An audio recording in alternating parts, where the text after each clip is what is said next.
Welcome to special drive. నేను కీర్తి. ఉక్రెయిన్లో యుద్ధం కొనసాగుతుండగా రష్యాపై మరింత ఒత్తిడి తెచ్చే మార్గాలను అమెరికా సీరియస్ గా పరిశీలిస్తోంది. మాస్కో నుంచి చమురు దిగుమతులు చేస్తున్న భారత్, చైనాపై టారిఫ్లు విధించాలని ట్రంప్ పాలకవర్గం G7 దేశాలకు సూచించింది. ఇప్పటికే అమెరికా తన మార్కెట్లలో భారత దిగుమతులపై భారీ సుంకాలు విధించిన నేపథ్యంలో ఈ ప్రతిపాదనకు కొత్త ఊపిరి పోసినట్లయింది. G7 దేశాల ఆర్థిక మంత్రులు వీడియో కాన్ఫరెన్స్ లో పాల్గొని రష్యాపై ఆంక్షలను మరింత కఠినతరం చేసే దిశగా చర్చించగా ఈ అంశంపై కూడా సానుకూల సంకేతాలు ఇచ్చినట్లు సమాచారం. దీంతో ఉక్రెయిన్ శాంతి ప్రక్రియలో భారత్, చైనాలపై ఒత్తిడి పెరగనుందా అన్న ఆసక్తికర చర్చలు మొదలయ్యాయి.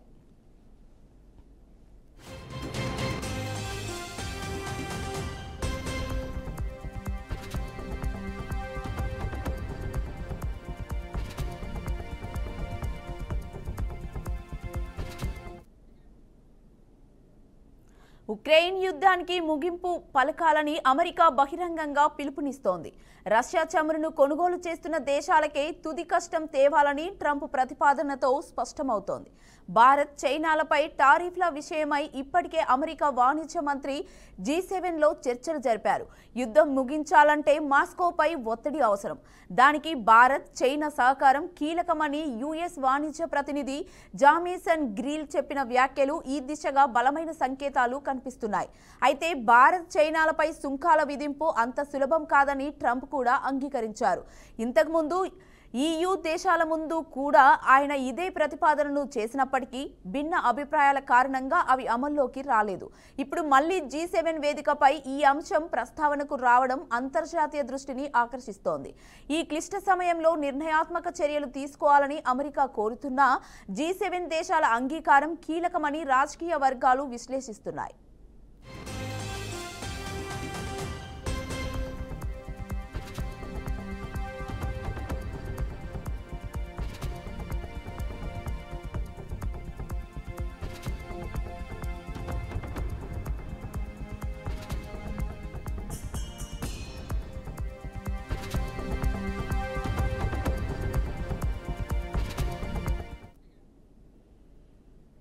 రష్యా ఉక్రెయిన్ యుద్ధం 2 ఏళ్లకు పైగా కొనసాగుతున్న నేపథ్యంలో అమెరికా ఇప్పుడు ఆర్థిక ముట్టడి వ్యూహాన్ని మరింత కఠినతరం చేయాలని చూస్తోంది. ఇందుకోసం భారత్, చైనాలపై టారిఫ్లు విధించే అంశాన్ని ముందుకు తీసుకురావడం కొత్త దశగా భావిస్తున్నారు. ఎందుకంటే ఈ 2 దేశాలు రష్యా చమురుకు అతిపెద్ద మార్కెట్లుగా మారి మాస్కోకు ఆర్థిక ఊపిరి అందిస్తున్నాయి. అమెరికా విశ్లేషకుల మాటల్లో భారత్, చైనా రష్యా చమురును తగ్గించకపోతే యుద్ధం పొడిగిపోతుంది అన్న ఆందోళన బహిర్గతమవుతోంది. మరోవైపు భారత్ మాత్రం తాను చమురును జాతీయ ప్రయోజనాల దృష్ట్యా కొనుగోలు చేస్తోందని స్పష్టం చేస్తోంది. చైనా కూడా ఇలాంటి సుంకాలను రాజకీయ ఒత్తిడిలో భాగంగా పరిగణిస్తూ వ్యతిరేకంగా స్పందించే అవకాశాలు ఎక్కువగా కనిపిస్తున్నాయి. ఈ నేపథ్యంలో G7లో సుంకాలపై చర్చలు రాబోయే రోజుల్లో ప్రపంచ ఆర్థిక వ్యవస్థపై గణనీయమైన ప్రభావం చూపే అవకాశం ఉందని నిపుణులు అంచనా వేస్తున్నారు.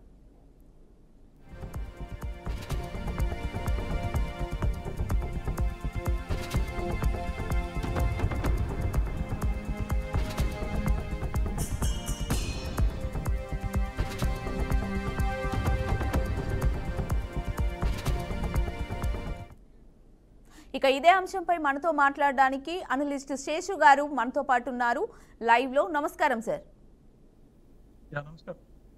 ఉక్రెయిన్ యుద్ధం కొనసాగుతున్న తరుణంలో అమెరికా ఏ కొత్త వ్యూహాలను పరిశీలిస్తోందంటారు? అమెరికా అధ్యక్షుడు డొనాల్డ్ ట్రంప్ ఒక అగ్రరాజ్య అధ్యక్షుడిగా వ్యవహరించటం లేదు. తను తీసుకుంటున్నటువంటి నిర్ణయాలు దేశంలో ఉన్న ప్రజలు వ్యతిరేకిస్తున్నారు. ప్రపంచంలో ఉన్నటువంటి అన్ని దేశాలు కూడా ట్రంప్ తీసుకుంటున్నటువంటి నిర్ణయాలను ప్రత్యక్షంగానూ పరోక్షంగానూ వ్యతిరేకిస్తున్నటువంటి సందర్భం ఉన్నది. తను ఏమనుకుంటున్నారు? నోబెల్ శాంతి బహుమతి పొందాలనేటటువంటి ఆతృతలో తను ఏ నిర్ణయాలు తీసుకుంటున్నారు అనేది ఒక ప్రశ్నార్థకంగా ఇవాళ ప్రపంచవ్యాప్తంగా మారిపోయింది. ఇవాళ ఉక్రెయిన్ యుద్ధాన్ని ఆపలేకపోతున్నాడు. ఉక్రెయిన్ యుద్ధాన్ని ఆపేటటువంటి మార్గాలు కూడా దొరకట్లేదు. ఉక్రెయిన్ యుద్ధం కనుక ఆపకపోతే తను కలలు కట్టున్నటువంటి నోబెల్ శాంతి బహుమతి పొందలేడు. ఒక పక్కేమో ఇజ్రాయెల్ గాజా పైన దాడి చేస్తున్నా ఆపడు, మరొక పక్కేమో రష్యా ఉక్రెయిన్ పైన దాడి చేయకుండా ఆపాలనేటటువంటి ఒక ఆతృత, ఇంకొక పక్కేమో వెనుజులా పైన యుద్ధం చేయాలనేటటువంటి ఆకాంక్ష. ఇవన్నీ దృష్ట్యా డొనాల్డ్ ట్రంప్ ఎట్లా అసలు నోబెల్ శాంతి బహుమతికి తనని నామినేట్ చేయాలనేటటువంటి ప్రతిపాదనలు ముందుకు తెస్తున్నాడు? ఒకటి. రెండోది, ఇప్పుడు ఏంటి, రష్యా ఉక్రెయిన్ పైన యుద్ధం చేస్తుంది, రష్యా ఉక్రెయిన్ పైన దాడి చేస్తుంది. ఇప్పుడు ఉక్రెయిన్ యుద్ధం ఆపాలి, రష్యా ఉక్రెయిన్ యుద్ధం ఆపాలి అంటే రష్యాను ఒప్పించాలి. కానీ భారతదేశం పైన సుంకాలు విధిస్తే, భారతదేశం పైన టారిఫ్స్ విధిస్తే రష్యా ఉక్రెయిన్ పైన దాడి చేయకుండా ఎట్లుంటది?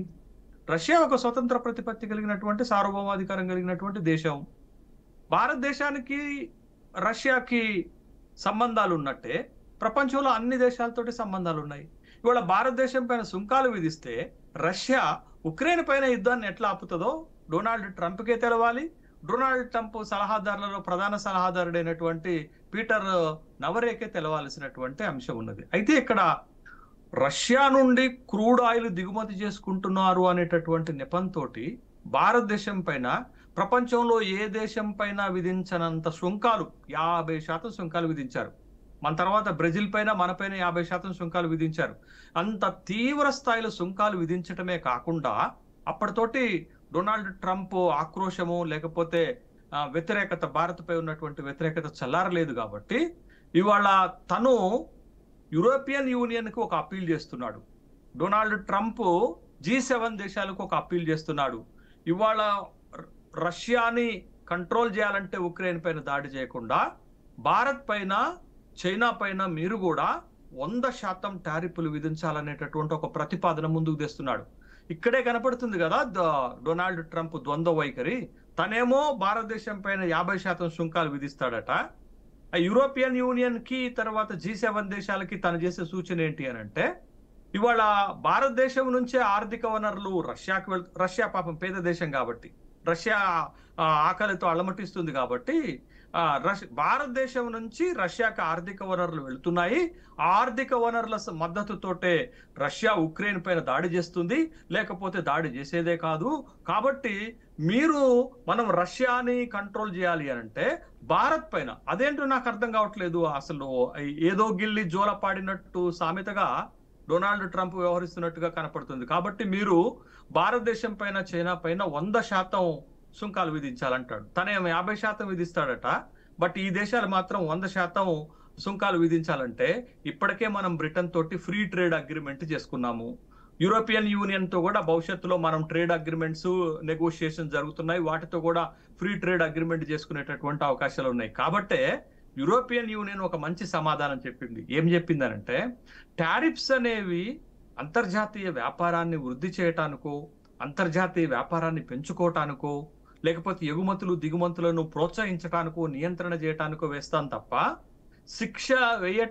శిక్షలు వేయటానికో టారిఫ్ ని సాధనాలుగా వాడుకోరాదు అని చెప్పారు. అదేవిధంగా రాజకీయ అవసరాల కోసం టారిఫ్స్ ని ఆయుధాలుగా వాడుకోరాదు అని ఒక గట్టి సమాధానం యూరోపియన్ యూనియన్ డొనాల్డ్ ట్రంప్ చెప్పింది. దాని తర్వాత మళ్ళా వెనుకకు తగ్గినటువంటి డొనాల్డ్ ట్రంప్ ఇవాళ G7 దేశాలకు అప్పీల్ చేస్తున్నారు. భారత్, చైనాల పైన 100% ట్యాక్స్, 100% టారిఫ్స్ విధించాలనేటటువంటి ప్రతిపాదనలు తీసుకొస్తున్నాడు. ఇవాళ డొనాల్డ్ ట్రంప్ ఒకవైపేమో భారత్ తోటి ప్రత్యేక సంబంధాలు ఉన్నాయి, అనుబంధం ఉందంటాడు. ఒకవైపేమో భారత్ సహజ మిత్ర దేశం అని చెప్తాడు. ఇంకొక వైపేమో ప్రపంచంలో ఉన్నటువంటి అన్ని దేశాలను రెచ్చగొట్టి భారత్ పైన సుంకాలు విధించండి అని చెప్తాడు.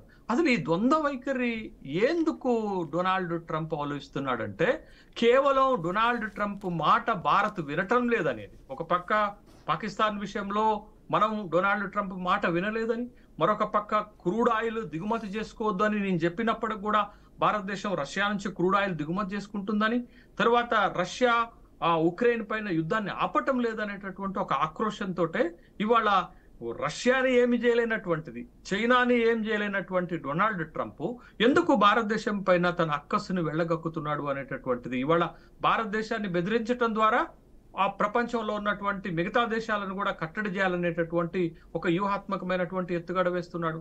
అందుకే భారతదేశం కూడా డొనాల్డ్ ట్రంప్ కి గట్టి సమాధానమే ఇస్తున్నటువంటి సందర్భంలో ఇవాళ మనం బ్రిక్స్ ని ఎలా బలోపేతం చేస్తున్నామో భవిష్యత్తులో రిక్ అనేటటువంటి ఒక కూటమిని, ఒక బలమైనటువంటి కూటమిని తీసుకొచ్చి అమెరికా లాంటి దేశాన్ని గట్టి దెబ్బ కొట్టాలనేటటువంటి ప్రయత్నాలు వాణిజ్యపరంగా భారత్ చేయబోతుంది. రష్యా, ఇండియా, చైనా ఒక కూటమిగా ఏర్పడితే అది డాలర్ ప్రయోజనాలు దెబ్బతీస్తుంది, అది అమెరికా ప్రయోజనాలు దెబ్బతీస్తుందని ట్రంప్ భావిస్తున్నారు. కాబట్టి భారత్ని కట్టడి చేసేటటువంటి క్రమంలో ఈ ఎత్తుగడలు వేస్తున్నాడు అనేటటువంటి విషయాన్ని గమనించాలి. కాబట్టి ఇవాళ ఏదో భారతదేశం పైన సుంకాలు విధించినంత మాత్రాన రష్యా ఉక్రెయిన్ పైన యుద్ధాన్ని ఎందుకు ఆపుతుంది?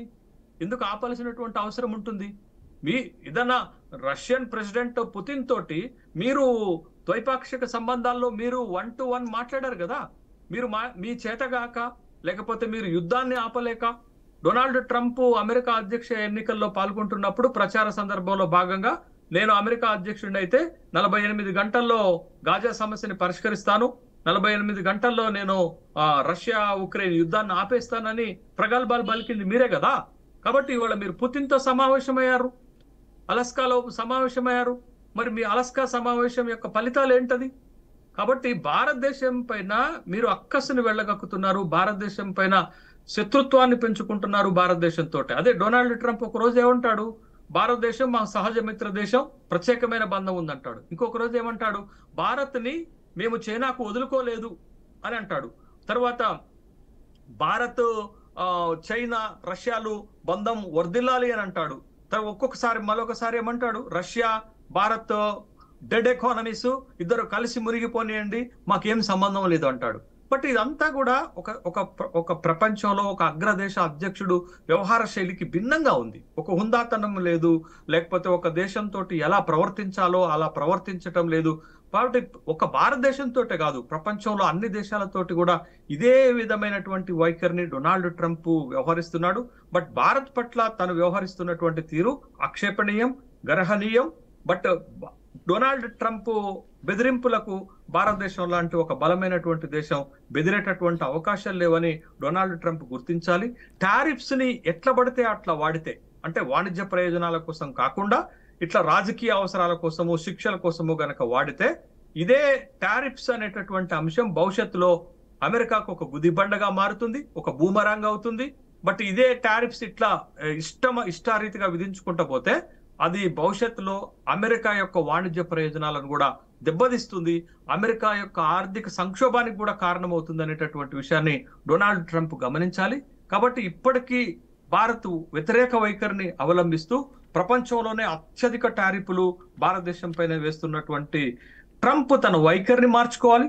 వైఖరిని మార్చుకోకపోగా బలమైనటువంటి G7 కూటమికి, ప్రపంచంలో ఒక పెద్ద కూటమైనటువంటి యూరోపియన్ యూనియన్ కి ఒక ప్రతిపాదన చేస్తున్నాడు. భారత్ పైన, చైనా పైన 100% ట్యాక్సులు విధించాలని చెప్తున్నాడు. బట్ డొనాల్డ్ ట్రంప్ కలలు గంటున్న కలలు నెరవేరవు అనేటటువంటి విషయాన్ని గమనించాలి. భారతదేశంతో ఈ విధమైనటువంటి వైఖరి భవిష్యత్తులో అమెరికా వాణిజ్య ప్రయోజనాలను కూడా ఖచ్చితంగా దెబ్బతీస్తుంది. ఇప్పటికే అమెరికా, భారత్ మధ్య వాణిజ్య చర్చలు జరుగుతున్నాయి. ట్రంప్ తీసుకుంటున్నటువంటి ఈ నిర్ణయాలతోటి ఆ చర్చలు నిలిచిపోయాయి, మళ్ళా చర్చలు కొనసాగుతున్నటువంటి వాతావరణం వస్తుంది. కాబట్టి ఖచ్చితంగా డొనాల్డ్ ట్రంప్ తీసుకుంటున్నటువంటి నిర్ణయాలు భారత్ వ్యతిరేక నిర్ణయాలుగా చూడాలి. అది అమెరికా ప్రయోజనాలను కూడా భవిష్యత్తులో దెబ్బతీసేటటువంటి నిర్ణయాలుగానే మనం చూడాల్సినటువంటి అవసరం ఉంది. కాబట్టి ఇప్పటికే 50% టారిఫ్ వేశారు, అయినప్పటికీ కూడా భారతదేశం ఏం బెదరట్లేదు కదా. 50% టారిఫ్ ని ఎట్లా ఎదుర్కోవాలో ప్రత్యామ్నాయ మార్గాలు ఏదో భారత్ తీసుకుంటుంది. దాంట్లో భాగంగానే కదా భారత ప్రభుత్వము స్వదేశీ వినియోగాన్ని పెంచేటటువంటి క్రమంలో జిఎస్టీని మనం 4 స్లాబ్ల నుంచి 2 స్లాబ్లకు తగ్గించుకున్నాం. అది దానికి ప్రధానమైనటువంటి కారణం ఏంటంటే విదేశీ వినియోగము తగ్గేటటువంటి అవకాశం ఏర్పడింది కాబట్టి. బట్ విదేశీ వినియోగం తగ్గుతున్నటువంటి నేపథ్యంలో స్వదేశీ వినియోగాన్ని పెంచుకునేటటువంటి క్రమంలో ఇవాళ మనం జిఎస్టీలో ఉన్నటువంటి 12th and 28th స్లాబ్ను రద్దు చేసి కేవలం 15, 5, 18 స్లాబ్స్ మాత్రమే ఉంచుకున్నటువంటి ఇదొక చర్య తీసుకున్నాం మనం. ట్రంప్ నిర్ణయాలకు వ్యతిరేకంగా ట్రంప్ నిర్ణయాలను ఎదుర్కోవటానికి, అదేవిధంగా స్వదేశీ వినియోగాన్ని పెంచుకునేటటువంటి ప్రయత్నాలు చేస్తున్నాం. విదేశీ కొత్త మార్కెట్లను వెతుక్కునేటటువంటి ప్రయత్నాల్లో భాగంగా భారత ప్రధానమంత్రి అనేక దేశాలు పర్యటన చేస్తున్నారు. కాబట్టి ఎక్కడ కూడా ట్రంప్ బెదిరింపులకు భారతదేశం ఈసుమంత్ అయినా కూడా లొంగట్లేదు, ఈసుమంతైనా బెదరట్లేదు అనేటటువంటి విషయాన్ని మనం రుజువు చేస్తున్నాం గత 2 నెలలుగా. కాబట్టి ట్రంప్ ఏ నిర్ణయం తీసుకున్నా భారత్ బెదిరేటటువంటి అవకాశం లేదు. భారత్ వాణిజ్య ప్రయోజనాలను ట్రంప్ కొద్ది మేరకు తాత్కాలికంగా దెబ్బ కొట్టగలరేమో కానీ దీర్ఘకాలంలో భారత్ ని దెబ్బ కొట్టేటటువంటి అవకాశం లేదు. ఈరోజు భారత్ ప్రధానమంత్రి కూడా చెప్తున్నారు, బట్ ఏ వచ్చినా గానీ మన ఆత్మగౌరవాన్ని తాకట్టు పెట్టేటటువంటిది అవకాశం లేదు, ఖచ్చితంగా ఎదుర్కొని తీరుతాము ఏ సమస్య వచ్చినా అనేటటువంటి ఒక బలమైనటువంటి సంకేతాన్ని ఇస్తున్నటువంటి నేపథ్యంలో ట్రంప్ ఈ విధంగా అటు G7 దేశాలకు ఇటు యూరోపియన్ యూనియన్ కు భారత్ పైన 100% సుంకాలు విధించాలనేటటువంటి ప్రతిపాదన నెరవేరదు. ఎందుకనంటే యూరోపియన్ యూనియన్ కి G7 దేశాలకు సొంత అభిప్రాయాలు ఉండవా? వాళ్ళ వాణిజ్య ప్రయోజనాలను దెబ్బతీసుకునే విధంగా ట్రంప్ చెప్పారని 100% టారిఫ్స్ ని భారత ఎగుమతులపైన విధించేటటువంటి అవకాశాలు ఉంటాయా? బట్ అట్లాంటివి ఏమీ ఉండవు. కాబట్టి ట్రంప్ టారిఫ్స్ ని ఇష్టారీతిగా ఉపయోగిస్తున్నాడు. బట్ అట్లనే మిగతా దేశాలు కూడా ఉపయోగించి ఆ దేశాలు నష్టపోవటానికి ఆ దేశాలు ఎందుకు సిద్ధపడతాయి? కాబట్టి వాళ్ళ ట్రంప్ తీసుకుంటున్నటువంటి ఈ పేలవమైనటువంటి నిర్ణయాలు, ట్రంప్ తీసుకుంటున్నటువంటి ఈ నిర్ణయాలు ఖచ్చితంగా అమెరికాని ఇబ్బంది పడుతుంది, అమెరికాని ప్రజలను ఇబ్బంది పడుతుంది. భవిష్యత్తులో అమెరికా వాణిజ్య ప్రయోజనాలను కూడా దెబ్బతీసి ఒక బలమైన ఆర్థిక వ్యవస్థగా ఉన్నటువంటి అమెరికా ప్రయోజనాలను ఒక బలహీనంగా చేసేటటువంటి అవకాశాలు కూడా చాలా స్పష్టంగా కనపడుతున్నాయి. శేషు గారు, G7 దేశాల ఆర్థిక మంత్రులు వీడియో కాన్ఫరెన్స్ లో ఏ అంశాలపై చర్చించి ఉండొచ్చు అనుకోవచ్చు సార్? అదే G7 దేశాలకు ఇటీవలనే G7 సమావేశాలు జరిగాయి. బట్ దాని తర్వాత దాంట్లో కొనసాగింపులో ఉన్నటువంటి భాగంగానే G7 ఆర్థిక మంత్రుల సమావేశాలు జరిగాయి. బట్ దాంట్లో వాళ్ళ వాణిజ్య ప్రయోజనాలు, ప్రపంచ వాణిజ్యాన్ని పెంచేటటువంటి క్రమము, తర్వాత టారిఫ్స్ కి సంబంధించినటువంటి అంశాలు ఖచ్చితంగా చర్చకు వస్తాయి. కానీ ఆ సందర్భంగా అమెరికన్ ప్రెసిడెంట్ చేసినటువంటి ప్రతిపాదన విషయంలో కూడా ఖచ్చితంగా చర్చ జరిగే ఉంటుంది. 100% భారత్ ఉత్పత్తులపైన, చైనా ఉత్పత్తులపైన 100% టారిఫ్ విధించాలనేటటువంటి ప్రతిపాదనని వాళ్ళ చర్చలోకి వస్తుంది. కానీ బట్ G7 దేశాల ఆర్థిక మంత్రుల చర్చలో అది ఒక భాగం అవుతుంది తప్ప ఖచ్చితంగా G7 కి సంబంధించినటువంటి దేశాలన్నీ కూడా భారత వ్యతిరేక వైఖరిని అవలంబిస్తాయని చెప్పడానికి వీల్లేదు. ఎందుకనంటే G7 లో ఉన్నటువంటి దేశాలతోటి భారత్ క్లోజ్ రిలేషన్స్ మెయింటైన్ చేస్తుంది. ఇప్పుడు మీకు ఇందాక ఒక ఎగ్జాంపుల్ చెప్పాను కదా, బ్రిటన్ తోటి మనం ఫ్రీ ట్రేడ్ అగ్రిమెంట్ చేసుకున్నాం, జపాన్ తో మంచి సంబంధాలు ఉన్నాయి. ఇటీవలే భారత ప్రధానమంత్రి జపాన్ సందర్శించారు. జర్మనీతో మంచి సంబంధాలు ఉన్నాయి. భారత ప్రధానమంత్రి జర్మనీని సందర్శించినటువంటి సంబంధం ఉన్నది. ఫ్రాన్స్ కి మనకి మంచి రిలేషన్స్ ఉన్నాయి. బట్ ఇవన్నిటిని దృష్టిలో పట్టుకొనే వాళ్ళు నిర్ణయాలు తీసుకుంటారు తప్ప ఏదో అమెరికన్ ప్రెసిడెంట్ సూచించినంత మాత్రాన G7 లో వాళ్ళు సభ్యదేశం, G7 లో అమెరికా ఎలా సభ్య దేశమో మిగతా దేశాలు కూడా అలాంటి సభ్య దేశాలే కదా. వాటి ప్రయోజనాలను కాపాడుకునే విధంగా వాళ్ళు ప్రయత్నాలు చేస్తారు కదా. కాబట్టి డొనాల్డ్ ట్రంప్ ప్రతిపాదన చేసినంత మాత్రాన డొనాల్డ్ ట్రంప్ తీసుకుంటున్నటువంటి పిచ్చి నిర్ణయాలు లేకపోతే అవివేకమైన అనాలోచితమైనటువంటి నిర్ణయాలు మిగతా దేశాలు కూడా తీసుకుంటాయని మనం భావించలేం. బట్ ఆ దేశాలకి వాళ్ళ వాణిజ్య ప్రయోజనాలు వాళ్ళకు ఉంటాయి కదా. బట్ భారత్ లాంటి ఒక పెద్ద మార్కెట్ వ్యవస్థతోటి ఎందుకు ఇలాంటి వైఖరిని అవలంబించాలని వాళ్ళు కోరుకుంటారు? కాబట్టి ఆ దేశ ఆర్థిక ప్రయోజనాలు, వాణిజ్య ప్రయోజనాలు ఆ దేశాలకు ఉంటాయి. బట్ అమెరికా చెప్పినట్లు వాళ్ళు వింటారు, వాళ్ళు నిర్ణయాలు తీసుకుంటారు అనేది ఒక కలే. అట్లా తీసుకున్నటువంటి సందర్భాలు కూడా గతంలో లేవు. అయితే ఇక్కడ ఒక విషయాన్ని మనం గమనించాలి. బట్ భారత్ పైన సుంకాల ప్రతిపాదన చేసినప్పటికీ కూడా బట్ అది పరిగణలోకి తీసుకోకుండా రష్యా పైన ఆంక్షలు విధించేటటువంటి అవకాశాలు ఉంటాయి. ఆ ఆంక్షలు ఎలా ఉంటాయి? ఆయుధాల పరంగా ఉంటాయి, వాణిజ్య పరంగా ఉంటాయి, తర్వాత ద్వైపాక్షిక సంబంధాలకు సంబంధించి ఉంటాయి. బట్ అట్లా తీసుకునేటటువంటి అవకాశాలు ఉంటాయి. రష్యా ఉక్రెయిన్ యుద్ధాన్ని ఆపట్లేదు కాబట్టి, ఉక్రెయిన్ పైన దాడులు ఆపట్లేదు కాబట్టి G7 దేశాలుగా రష్యా, అమెరికా ప్రతిపాదించినట్లుగా ఆ దేశం పైన ఆంక్షలు విధించే అవకాశాలు ఉంటాయి. కానీ at the same time Bharat పైన 100% టారిఫ్స్ విధించాలనేటటువంటి ట్రంప్ ప్రతిపాదనని G7 దేశాలు కానీ, యూరోపియన్ యూనియన్ కానీ భవిష్యత్తులో కానీ ప్రస్తుతం కానీ అంగీకరించేటటువంటి అవకాశాలే లేవు. ఆ విధమైనటువంటి ప్రతిపాదన అమెరికా నుంచి వచ్చినా ఆ ప్రతిపాదనని ఆ దేశాలు పరిగణలోకి తీసుకునేటటువంటి అవకాశాలు లేవు అనేటటువంటి విషయాన్ని మనం గమనించాలి. Okay sir, Bharat, China, Russia చమురు కొనుగోలు చేయడం వల్ల అమెరికా ఎందుకు ఆందోళన వ్యక్తం చేస్తుంది అంటారు? ఇప్పుడు ఒక్క భారతదేశమే రష్యా నుండి చమురు కొనుగోలు చేస్తుందా? ట్రంప్ వాదనలో అసలు పసనే లేదు. ట్రంప్ తీసుకుంటున్నటువంటి నిర్ణయాలు సహేతుకమైనవి కానే కావు. ఒక్క భారతదేశమే రష్యా నుండి క్రూడ్ ఆయిల్ దిగుమతి చేసుకుంటే ట్రంప్ వాదనకు బలం ఉంటుంది. కానీ చైనా చేసుకుంటుంది, యూరోపియన్ యూనియన్ చేసుకుంటుంది, ఈవెన్ అమెరికా కూడా తీసుకుంటుంది కదా చైనా నుండి, రష్యా నుండి క్రూడ్ ఆయిల్ దిగుమతి చేసుకుంటుంది కదా. ఇప్పుడు చైనా మనకంటే ఎక్కువ క్రూడ్ ఆయిల్ దిగుమతి చేసుకుంటుంది. వాళ్ళ చమురు అవసరాల్లో 48% వాళ్ళు దిగుమతి చేసుకుంటుంటే రష్యా నుండి, భారత్ తన చమురు అవసరాల్లో 39% మాత్రమే మనం రష్యా నుండి తీసుకుంటున్నాం. అంటే బిగ్ పార్ట్నర్ చైనా. మరి చైనా పైన ఎందుకో 50% సుంకాలు విధించట్లేదు? చైనా పైన మీరు 30%కే సుంకాలు ఎందుకు పరిమితమయ్యారు? అంటే చైనాతో ఒక రకమైనటువంటి వ్యవహార శైలి. అందుకే చైనా అధ్యక్షుడు జిన్పింగ్ ఏం చెప్తున్నారంటే, యుద్ధమా శాంతినో అమెరికానే తెలుసుకోవాలని చెప్తున్నారు. అంటే ఏ నిర్ణయమైనా అమెరికా చేతుల్లో ఉంది. బట్ యువతల రెసిప్రోకల్ ఏమి లేదు కదా. ఇప్పుడు భారత్ పైన 50% సుంకాలు విధిస్తే మనమేమి తొందరపడలేదు కదా. మనమేమి అమెరికా పైన రెసిప్రోకల్ టారిఫ్స్ కి వాణిజ్య యుద్ధానికి మనం దిగలేదు కదా. బట్ అలాంటప్పుడు అమెరికన్ ప్రెసిడెంట్ ఎందుకు భారత వ్యతిరేక వైఖరిని అవలంబిస్తున్నారు?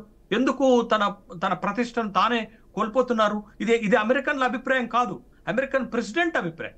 బట్ ఇది అమెరికన్ల అభిప్రాయంగా మనం చూడాల్సినటువంటి అవసరం లేదు. అందుకే భారత్ వ్యతిరేక వైఖరిని తీసుకుంటున్నటువంటి ట్రంప్ పైన అమెరికాలోనే నిరసనలు వ్యక్తమవుతున్నాయి.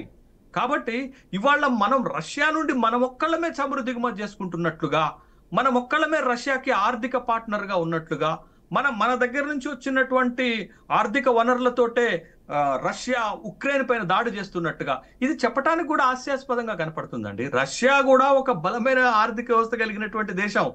భారత్ సహకారం లేకపోయినా భారత్ తన అవసరాల మేరకు రష్యా నుంచి క్రూడ్ దిగుమతి చేసుకుంటున్నాం. మన దగ్గర ప్రొడక్షన్ చాలా తక్కువ కదా. మన దగ్గర ప్రొడక్షన్ ఎక్కడుంది? మనం అందుకే మన వాణిజ్య మన ఆయిల్ అవసరాల కోసం మనం రష్యా నుంచి దిగుమతి చేసుకుంటున్నాం. అలాంటప్పుడు ట్రంప్కు వచ్చినటువంటి అభ్యంతరం ఏంటది? బట్ కేవలం భారత్ అందిస్తున్నటువంటి ఆర్థిక సహకారంతో రష్యా ఉక్రెయిన్ పైన దాడి చేస్తుంది, ఉక్రెయిన్ పైన యుద్ధం చేస్తుంది అనే ట్రంప్ వాదనలో పసలేదు. అది అంతర్జాతీయ సమాజం ముందు నిలబడే అవకాశం లేదు. ఏదో తన అక్కస్ని భారత్ పైన వెళ్ళగక్కేటటువంటి క్రమంలో మాత్రమే ట్రంప్ ఇలా వ్యవహరిస్తున్నారు. ఇది భవిష్యత్తులో ప్రయోజనాలను కూడా దెబ్బతీస్తున్న విషయాన్ని గమనించాలి. Right, thank you Seshu garu, చర్చలో పాల్గొన్నందుకు thank you so much sir.